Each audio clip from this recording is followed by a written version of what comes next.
No programa de hoje, nós vamos tratar sobre o início do processo de conversão de São Francisco de Assis. Nós vimos no programa passado o como a pedagogia divina, o como Deus foi delicadamente, docemente, mas de forma muito incisiva, porque Deus é assim. Deus, ele não força a barra com você. Nunca forçou. Nós podemos encontrar na história de muitos santos da igreja até uma marca forte de conversão. Mas Deus nunca forçou a barra. Por exemplo, Santa Teresa d'Ávila, ou Santa Teresa de Jesus, né? Santa Teresa passou mais de 20 anos no Carmelo, vivendo como se estivesse no mundo. Entendamos, mais fora do Carmelo do que dentro. E Deus nunca foi deixando de realizar a sua busca. Tanto é que Santa Teresa d'Ávila, ela é uma das doutoras da igreja, né, santas mulheres doutoras da igreja, e ela é mestra da vida espiritual. Nos deixou um legado fantástico. Livro da Vida, Caminho de Perfeição, Castelo Interior, Moradas. São Francisco de Assis, Santo Agostinho, vai se converter já muito lá da vida adulta, por força da oração de Santa Mônica, sua mãe. Santo Agostinho que, como ele mesmo vai escrever em uma das partes do seu livro, sua autobiografia As Confissões, ele vai dizer que ele era dado à vida devassa. E Santo Agostinho é um doutor da igreja, foi bispo da igreja e é um doutor da igreja. Então Deus, ele nunca força a barra. Deus nunca subtrai a liberdade e a decisão do homem. Deus vai entrando docemente, vai conquistando, mas de forma muito incisiva, porque é como nós temos visto aqui em São Francisco de Assis e como é na nossa vida.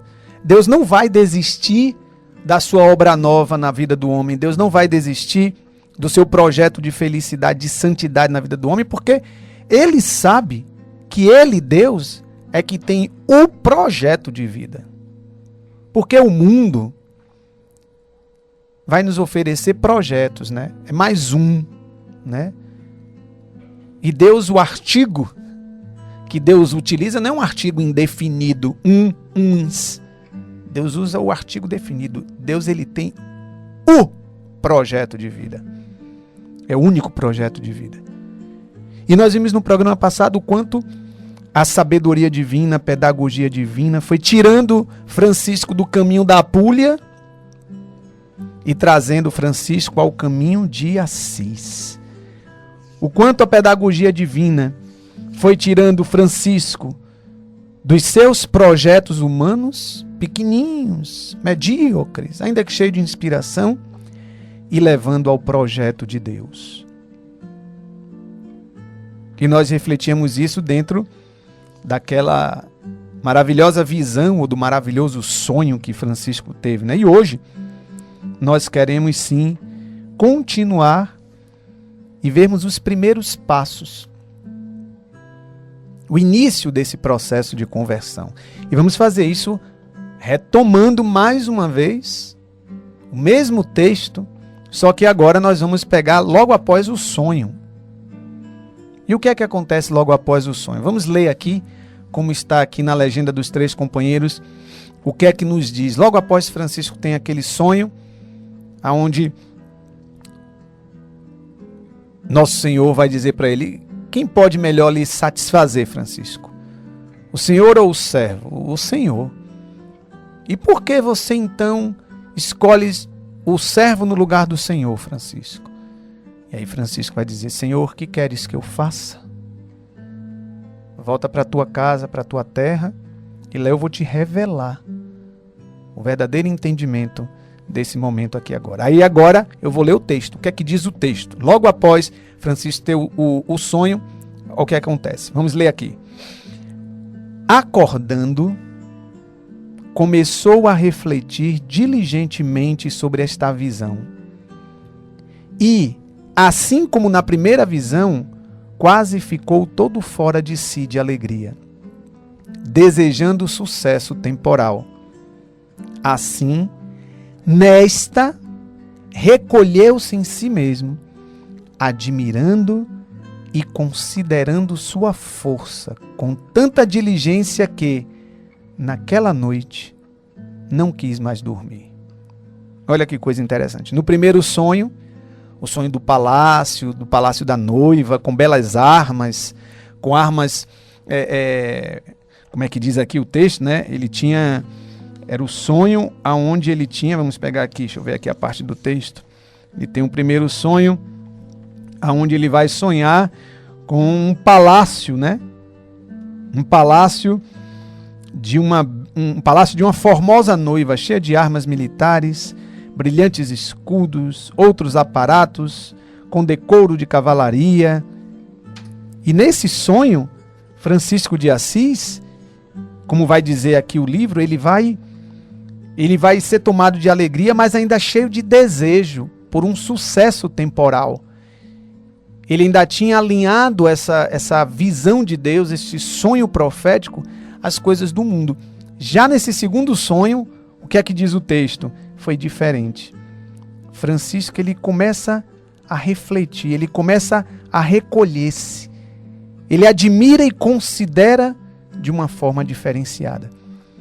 E dentro desse pequeno texto aqui, existem alguns verbos que eu quero refletir com vocês, que nos aponta ao início do processo de conversão de São Francisco de Assis, que também,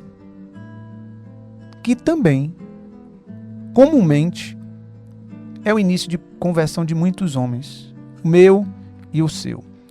Qual é o primeiro verbo que eu quero aqui fazer emergir? Diz o texto, acordando. São Francisco, ele acorda, né? E aqui não simplesmente é um despertar do sono profundo. Sim, aqui o texto está dizendo acordando, nós entendemos, sim, São Francisco estava dormindo, teve o sonho profético, a intervenção divina e acordou. Mas existe uma realidade mística, existe uma realidade espiritual. Não é simplesmente um acordar de um sono profundo. Indica aqui toda uma dinâmica do Espírito Santo de Deus. Quantas vezes nós precisamos acordar, abrir os olhos, despertarmos para as coisas de Deus. Ainda que estejamos nos caminhos do Senhor, ainda que eu seja um religioso, um consagrado, um sacerdote, uma pessoa de um grupo de oração, às vezes o mundo muitas vezes vai me ofuscar a visão e eu preciso acordar. E esse é um trabalho do Divino Espírito Santo de Deus. Ou seja, São Francisco, ele acorda. E aqui eu quero trazer um outro significado da palavra acordar. Porque acordar pode ter significado aqui de despertar do sono. Mas também acordar, na língua portuguesa, significa entrar em acordo. Quando eu digo assim, eu vou fazer um acordo com você. Eu vou acordar com você uma situação. Ou seja, eu entro em acordo. Então, São Francisco acordando daquele sonho, ou seja, primeiramente, despertando para Deus. O sonho é uma nova aurora para Francisco. Assim como foi para mim e para você. Quando é que foi o seu despertar para Deus? Você se lembra? Eu me lembro o meu despertar para Deus. Quando eu era aquele jovem, Deus me preservou. Eu sempre costumo dizer que Deus foi generoso comigo. Deus me preservou de muitos males, né? Eu me desviei muito dos caminhos do Senhor. Mas eu poderia ter esbagaçado mais a minha vida. Poderia ter desgraçado mais a minha vida.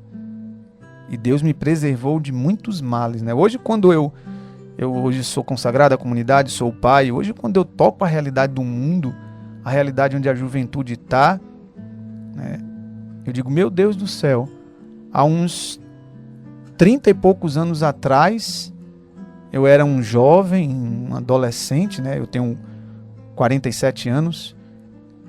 Rapaz, não tinha tanta coisa como tem hoje, tantas propostas para a juventude, para o mundo. E isso a gente, há 40, 30 anos atrás, a gente vai vendo que já tinha, o mundo já estava, né? Porque desde que o pecado entra, o mundo está nesse envolto em trevas, mas a luz de Cristo ressuscitado sempre resplandece. Mas um dia, o Senhor vem gerar em nós esse despertar. E você lembra quando foi o seu despertar para Deus? Então Francisco aqui acordando do sonho, mas não simplesmente um despertar de um sono noturno, um despertar para a aurora de Deus, mas também um acordar no significado de entrar em acordo. Se você colocar acordar aí na internet, você vai ver que vai dar esse significado. Despertar do sono, mas também vai ter esse significado. Entrar em acordo. Então Francisco começa a concordar com a vontade de Deus. A concordar. E por isso diz o texto, acordando do sonho, ele começou a refletir. O primeiro verbo que nos aponta aqui o início do processo da conversão de Francisco é acordar. Acordando no sentido de despertar para as coisas divinas, mas também acordar no sentido de entrar em acordo. Mas um outro verbo, diz o texto, acordando, começou a refletir diligentemente sobre a visão. Ou seja, Francisco começou a pensar, usou a inteligência, usou o raciocínio. Geralmente nós entendemos, né, pensar como um exercício de formar ideias, formar conceitos, elaborar raciocínios, formar juízos. Estamos certo. Mas esse refletir diligentemente, esse pensar diligentemente, como faz São Francisco aqui no texto, caracteriza acima de tudo como a arte de ponderar. São Francisco, ele pensa diligentemente. Que visão é essa? O que é que este sonho quer me dizer? Eu estava buscando uma honra diante de um servo, porque, como é que o texto nos diz? São Francisco de Assis queria ir para a Puglia para ser tornado cavaleiro por um certo conde gentil, um homem, ia dar honras a Francisco de Assis. Mas ali na visão, no sonho profético, o Senhor Deus o pergunta: quem pode lhe melhor realizar, Francisco? O Senhor ou o servo? E Francisco imediatamente: o Senhor. Mas então por que é que você está buscando o servo no lugar do Senhor? Então São Francisco, ele começa a ponderar as suas aspirações humanas, as suas inquietações. E o que é ponderar? É pôr na balança, não é verdade? O fiel da balança, né? São Francisco começa a pensar diligentemente, a refletir. Ele começa a pesar o valor das coisas. E vai começar a descobrir que tem coisas que têm o seu valor e que ele dava valor a coisas que não teriam peso na vida dele. Ou seja, Francisco começa por esse pensar diligentemente, por esse refletir diligentemente, por essa ponderação, que na verdade é um deixar-se questionar pelo Espírito Santo de Deus. A palavra de Deus vai dizer que o Espírito Santo, ele prescruta o mais profundo. O Espírito Santo, ele não se satisfaz em mergulhar nas águas rasas da sua alma.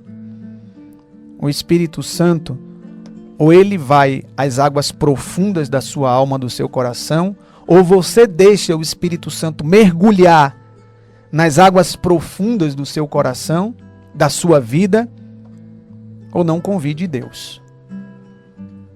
Porque Deus só quer descer nas profundidades. E é isso que acontece quando a gente dá espaço ao Espírito. Ele é luz sobre a nossa inteligência. Ele é fogo sobre o nosso coração. Mas ele é luz sobre a nossa inteligência.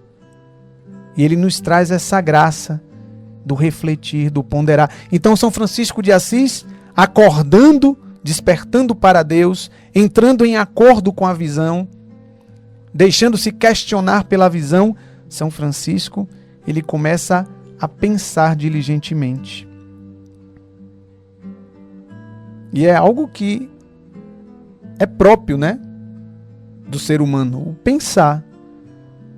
É bem verdade que hoje a gente vê tantas faltas de critérios, né?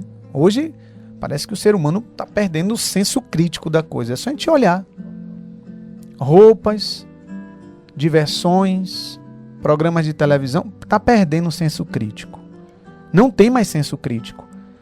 Hoje não se para mais. As famílias, pais, homens, mulheres, não se para mais para refletir, para analisar e ver, peraí, por que eu tenho que adotar isso aqui na minha vida? Por que eu tenho que me sujeitar a determinado costume, a cultura, a época, a esse tipo de roupa?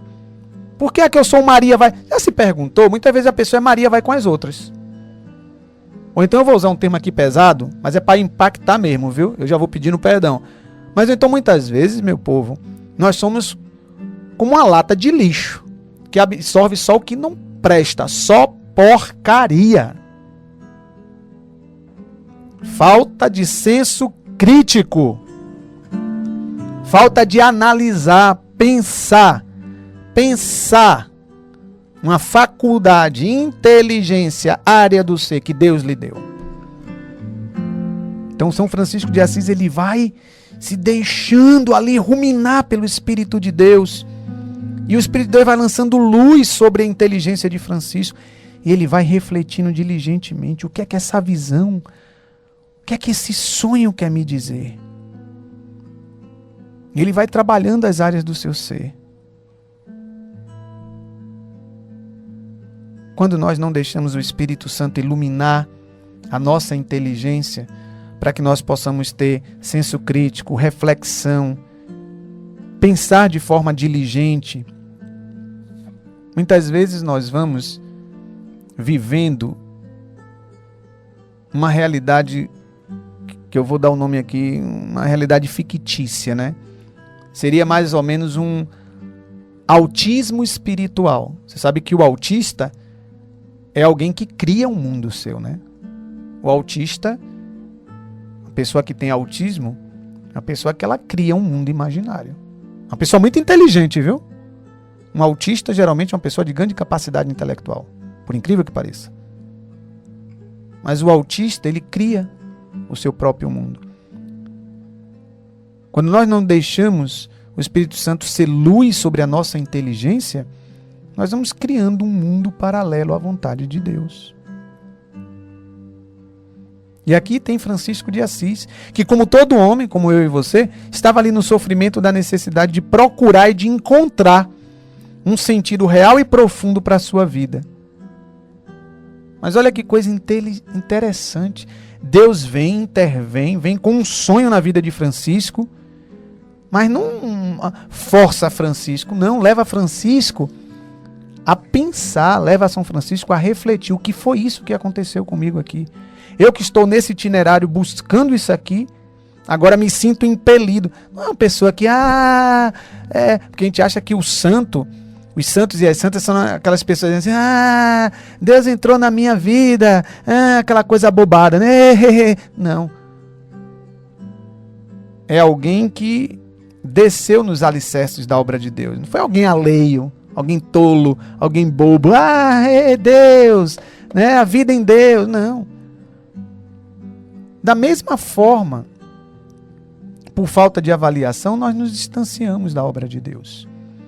Então está aqui São Francisco de Assis, que logo após aquele sonho que o questiona, que o interpela, que vai lá no mais profundo dos seus anseios, diz o texto: acordando, começou a refletir diligentemente sobre esta visão.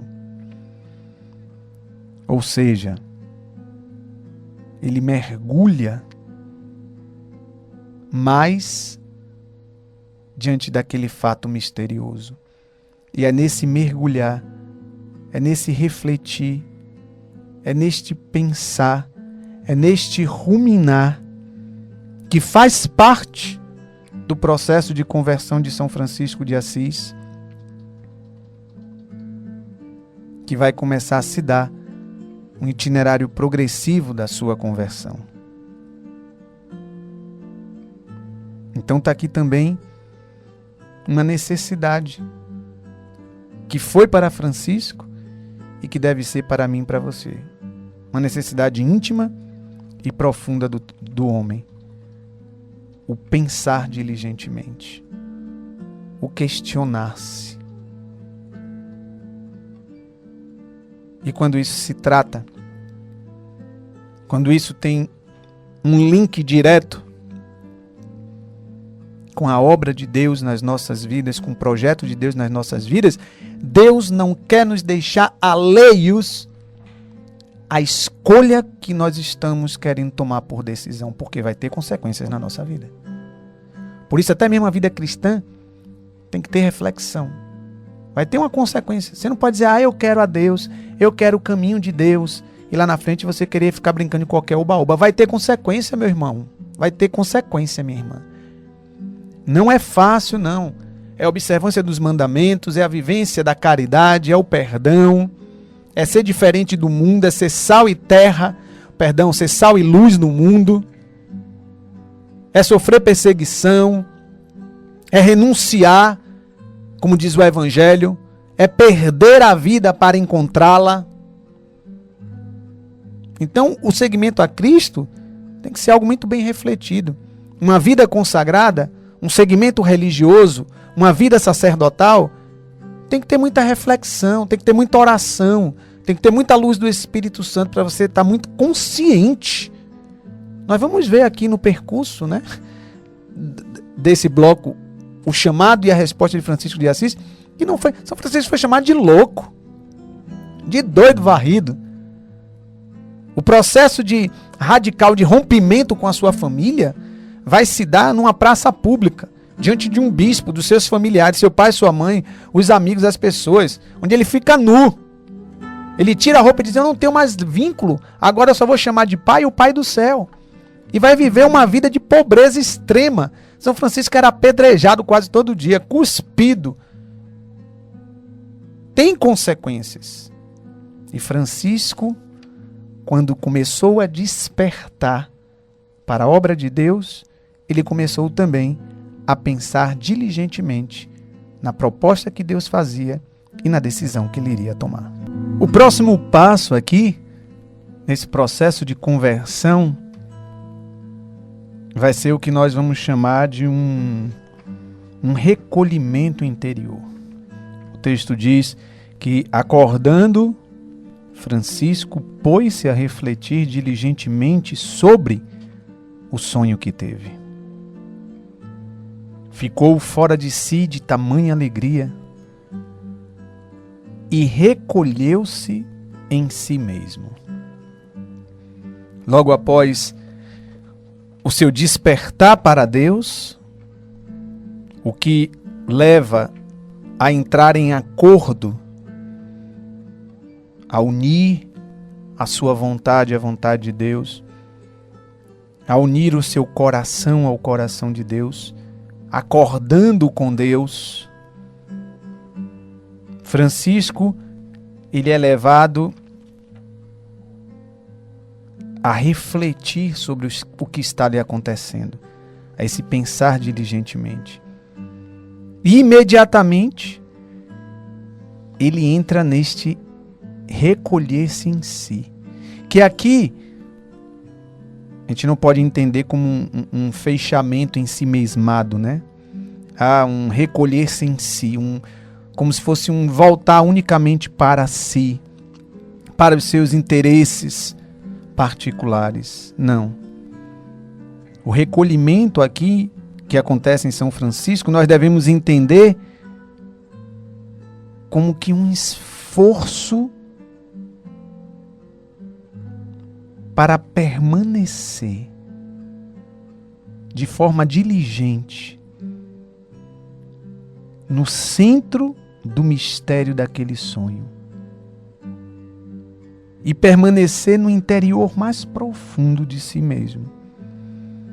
É como uma tentativa de entrar num ambiente silencioso, onde todas as outras vozes se calem, todos os outros apelos se calem, para que nenhum outro sussurro pudesse chegar à voz, à alma de Francisco de Assis.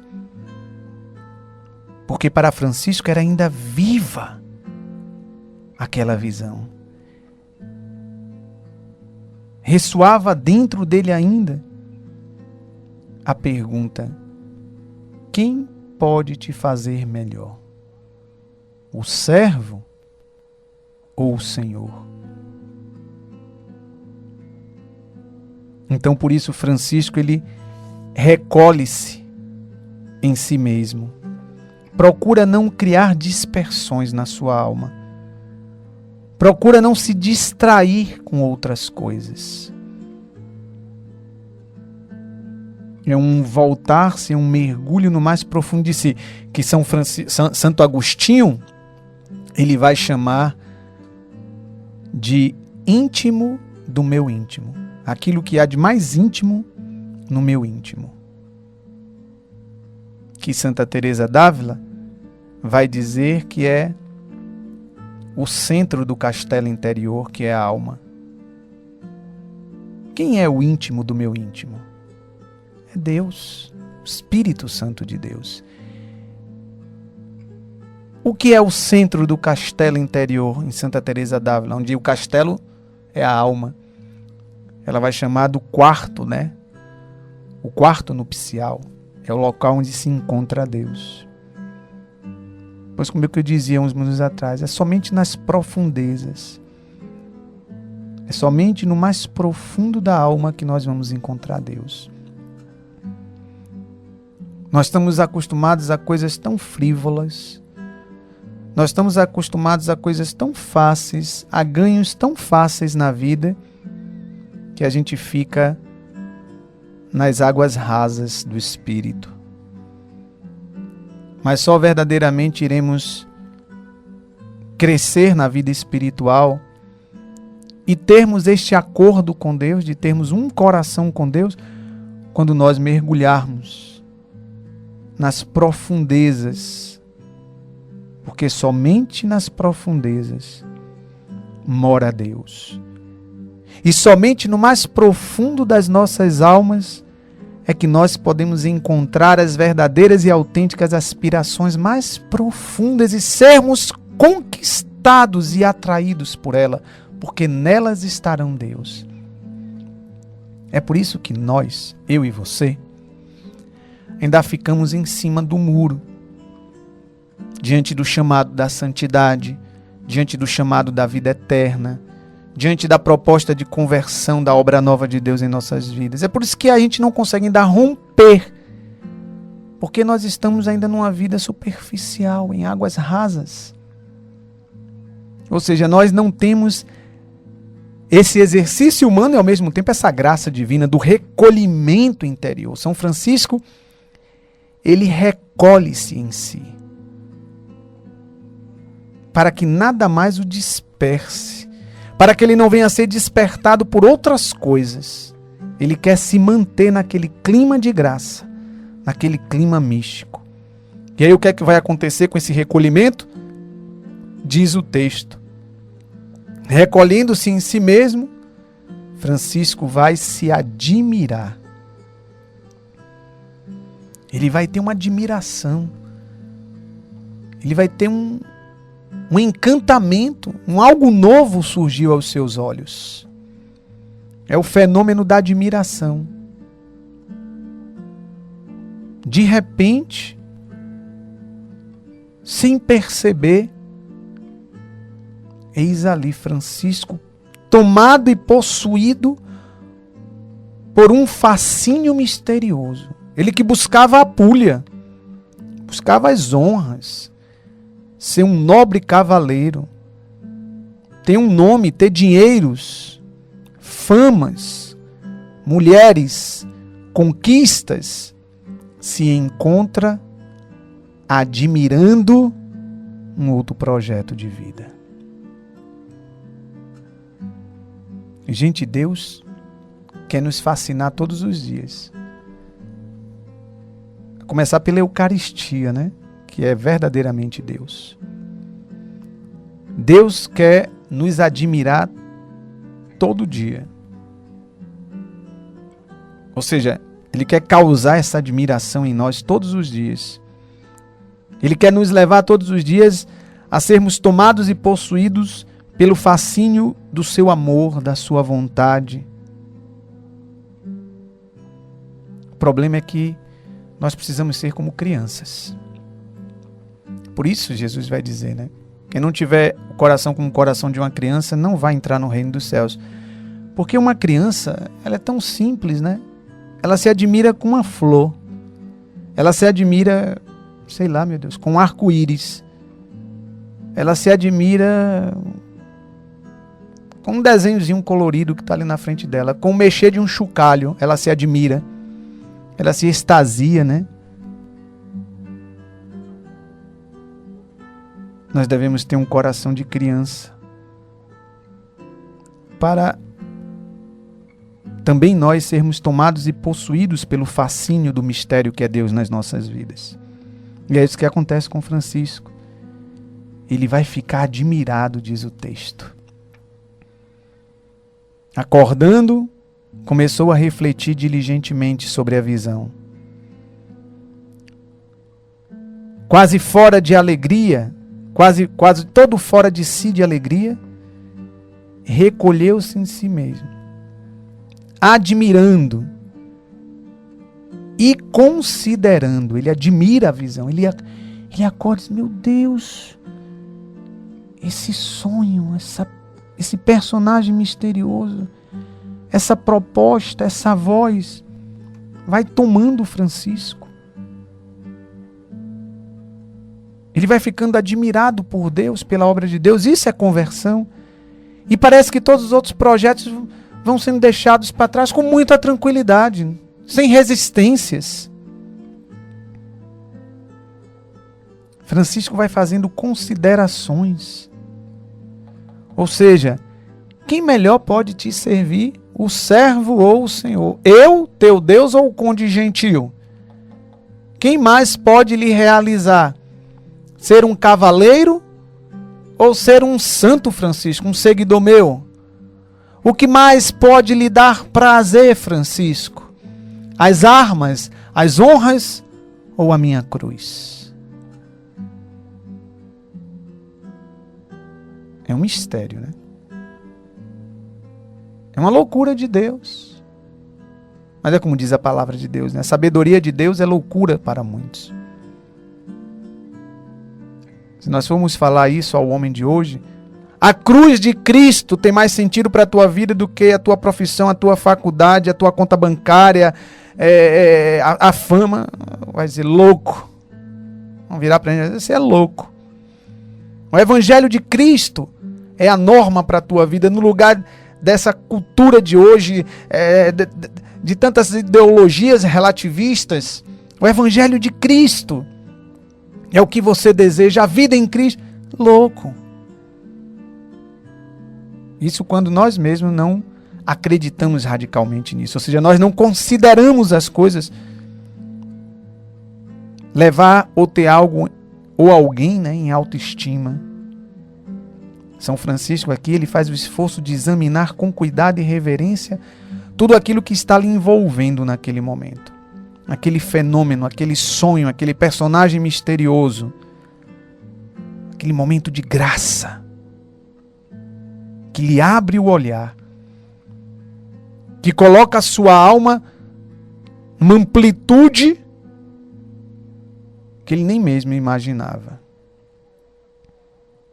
Por isso que São Francisco, né, na oração às criaturas, né, ele vai dizer: amo o sol, amo a lua, amo as estrelas, amo Clara, amo as irmãs, amo a formiga, amo a flor, amo o vento, irmã morte, irmão sol, irmã lua. São Francisco vai entrar numa dinâmica de relação com o universo, porque tudo para ele fala de Deus. Francisco desperta para Deus, acorda para a vida em Deus, entra em acordo com Deus e faz isso não de forma alheia, mas refletindo, pensando diligentemente, raciocinando, tendo critério da escolha que ele vai tomar na vida dele. E isso leva a um recolhimento interior. E aqui nós podemos também falar, né, da necessidade da vida de oração, que é somente a vida de oração que gera em nós esse recolhimento em Deus, o mais profundo. E ter esta constância da admiração, sermos constantemente fascinados. A constância da alegria, a constância da esperança.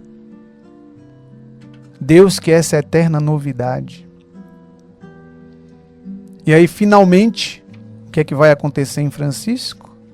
Diz o texto, vamos pegá-lo aqui.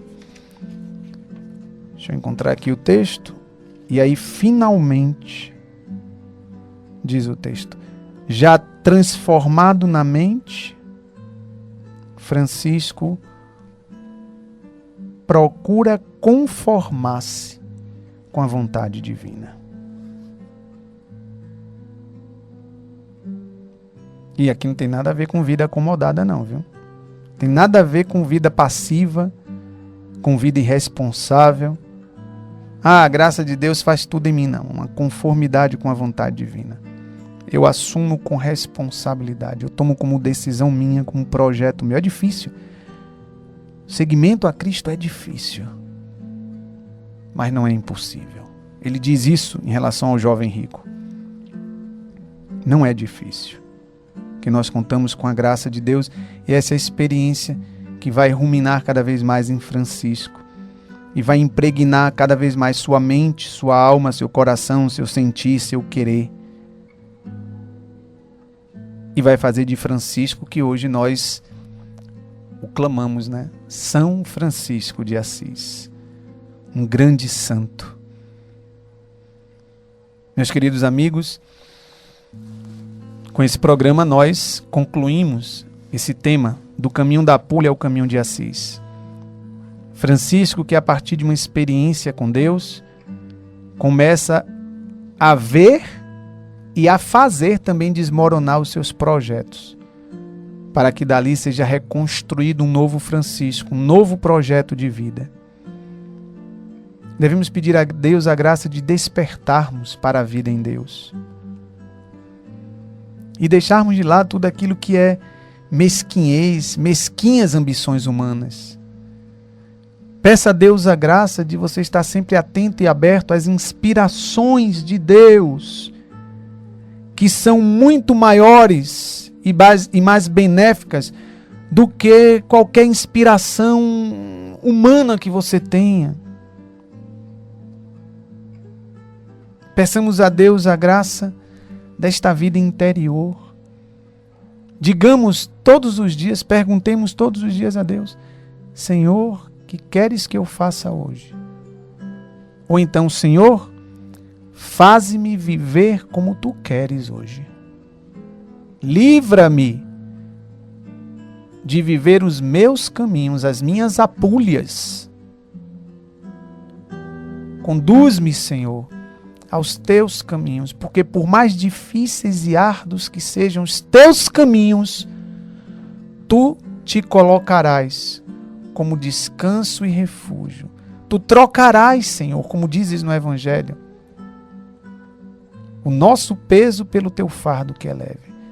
Mas quando eu procuro, Senhor, viver a teimosia da minha vontade, dos meus caminhos, eu ponho pesos sobre mim e eu mesmo não me dou descanso. Mas tu, Senhor, não. Tu mal tivestes o sirineu, que carregou uma parte do caminho da tua cruz. Mas tu não me deixas caminhar um só instante sozinho. Tu não me deixas, Senhor, porque tu já sofrestes tudo por mim. E hoje o que tu tens para me apresentar é uma vida cheia de felicidade e sentido. Meus queridos amigos, essa foi a experiência de todos os santos. E nosso Senhor, pela intercessão da Virgem Maria e de São Francisco de Assis, nos permita também ser a nossa experiência. Até o nosso próximo programa. Deus os abençoe.